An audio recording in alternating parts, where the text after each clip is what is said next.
remain in shelters. Also scenes like this one becoming the new norm. Lines stretching for blocks for gasoline and hours-long waits for basic supplies like food and water.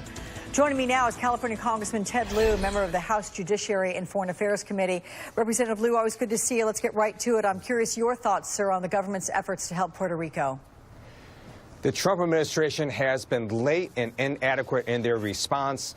We know that they knew for days before the hurricane hit that it was going to make landfall in Puerto Rico, and yet the president was too busy trashing the NFL and playing golf, and now they're playing catch-up. Hopefully they can do much better, but the U.S. Army is reporting more people are in need of drinking water now than they were a few days ago. Okay. In other words, we have a long ways to go yet. And I know the president will be seeing firsthand on Tuesday the situation there. But let's move now to Politico, which is reporting that in spite of the NSA warning the White House against using personal emails, Jared Kushner may have used personal email for office business. I know, sir, that you've been tweeting about Kushner. Did he fail to disclose this to investigators in Congress?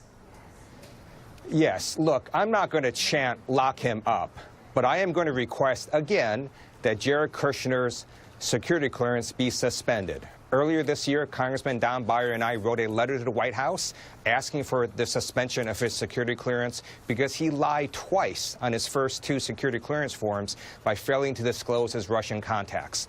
Now we know that he failed to disclose his personal email account to U.S. Senate Intelligence Committee, even though they had asked about that information.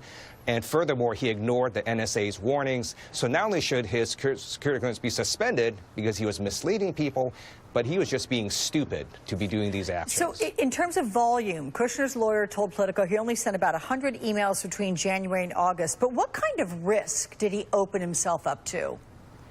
A huge risk. According to the Politico article, they believe that his personal email and cell phones have likely been compromised. And once the foreign power your emails, they can track and learn additional information based on all the emails you've sent. And this is really a danger to America. His security clearance needs to be suspended now. You know, in terms of compromising, Business Insider reported that Kushner's lawyer accidentally forwarded a sensitive Senate intel letter to some sort of email prankster. I mean, how does something like that happen? We do have a lack of security protocols at the White House. So in addition to personal emails by Kushner, Ivanka Trump, a senior White House advisor, has also been implicated in using personal emails for official business.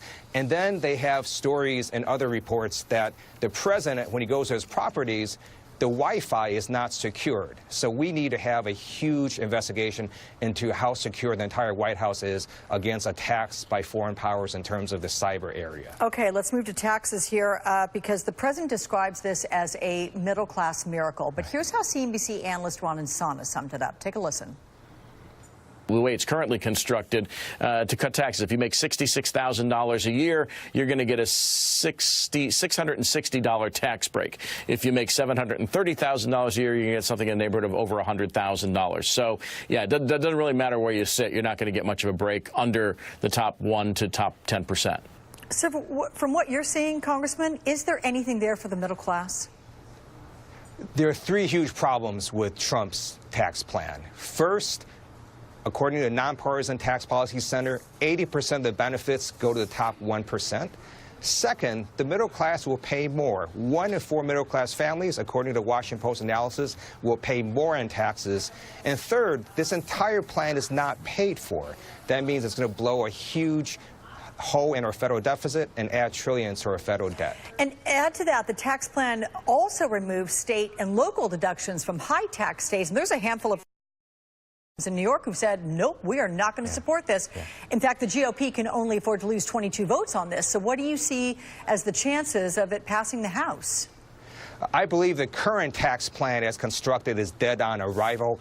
It hurts states like California, New York, New Jersey, where there are a number of moderate Republicans running for their life next November. I don't believe they're going to be able to vote for this monstrosity of a tax plan. All right, California Congressman, Democrat Ted Lieu.